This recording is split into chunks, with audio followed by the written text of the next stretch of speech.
CPIM 24-ാം party കോൺഗ്രസിന് മധുരയിലെ തമുക്കം സീതാറാം യെച്ചൂരി നഗറിൽ ഇന്ന് പതാക ഉയരും. വെൺമണി രക്തസാക്ഷികളുടെ സ്മാരക കുടീരത്തിൽ നിന്ന് പാർട്ടി കേന്ദ്ര കമ്മിറ്റി അംഗം യു വാസുകിയുടെ നേതൃത്വത്തിൽ കൊണ്ടുവരുന്ന പതാക രാവിലെ control commission chairman AK Padmanabhan ഏറ്റുവാങ്ങും. രാവിലെ 8-ന് ബുദ്ധദേവ് ഭട്ടാചാര്യ കവാടത്തിൽ മുതിർന്ന നേതാവ് വിമൻ ബസു പതാക ഉയർത്തും. രാവിലെ 10-ക്ക് കോടിയേരി ബാലകൃഷ്ണൻ സ്മാരക ഹാളിൽ polit bureau coordinator Prakash Karat സമ്മേളനം ഉദ്ഘാടനം ചെയ്യും. വിവരങ്ങളുമായി ഇപ്പോൾ മധുരയിൽ നിന്ന് ബൽറാം നെടുങ്ങാടി ചേരുന്നുണ്ട്. ബൽറാം, അപ്പോൾ സമ്മേളന നടപടികളിലേക്ക് കടക്കാൻ പോകുന്നു CPIM.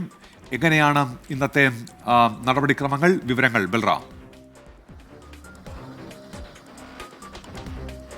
Good morning Unmesh. CPIMന്റെ 24-ാം പാർട്ടി കോൺഗ്രസിന് ഇന്ന് മധുരയിൽ കൊടിയേറുകയാണ്. മധുരയിലെ തമുക്കം ഗ്രൗണ്ടിൽ ഒരുക്കിയിരിക്കുന്ന പ്രത്യേക വേദിയിലാണ്, സീതാറാം യെച്ചൂരിയുടെ പേരിലുള്ള വേദിയിലാണ് ഈ പാർട്ടി കോൺഗ്രസ് ചേരുക.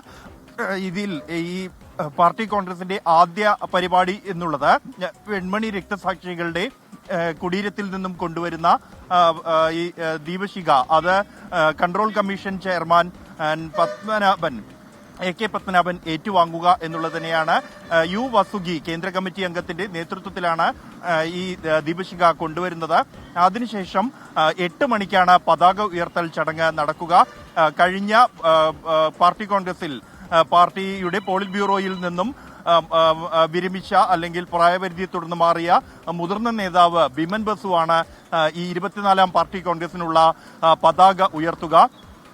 അതിനുശേഷം സമ്മേളനവുമായി ബന്ധപ്പെട്ടുള്ള കാര്യപരിപാടികളിലേക്ക്, പൊതുസമ്മേളനം, പ്രതിനിധി സമ്മേളനം എന്നിവയിലേക്ക് കടക്കും. രാവിലെ 10:30-ക്കാണ് ഈ സമ്മേളനം നിലവിൽ polit bureau coordinator Prakash Karat ഉദ്ഘാടനം ചെയ്യുക. ഈ വേദിയിൽ മറ്റ് ഇടത് പാർട്ടികളുടെ നേതാക്കൾ കൂടി പങ്കെടുക്കുന്നുണ്ട്. CPI general secretary D Raja, ഒപ്പം തന്നെ CPML general secretary Dipankar Bhattacharya, Forward Bloc general secretary D Devarajan, ഒപ്പം തന്നെ RSP general secretary Manoj Bhattacharya അടക്കമുള്ള നേതാക്കൾ ഈ വേദിയിൽ ഉണ്ടാകും. അതിനുശേഷം പ്രതിനിധി സമ്മേളനത്തിലേക്ക് കടക്കും. മാണിക് സർക്കാർ ആയിരിക്കും ഈ ചടങ്ങിന്റെ അധ്യക്ഷൻ എന്നുള്ളത്. പ്രധാനമായും പ്രകാശ് കാരാട്ടാണ് രാഷ്ട്രീയ പ്രമേയം, ഒപ്പം തന്നെ അവലോകന രേഖ എന്നീ സുപ്രധാനമായ 2 രേഖകൾ ഈ പ്രതിനിധി സമ്മേളനത്തിൽ അവതരിപ്പിക്കുക.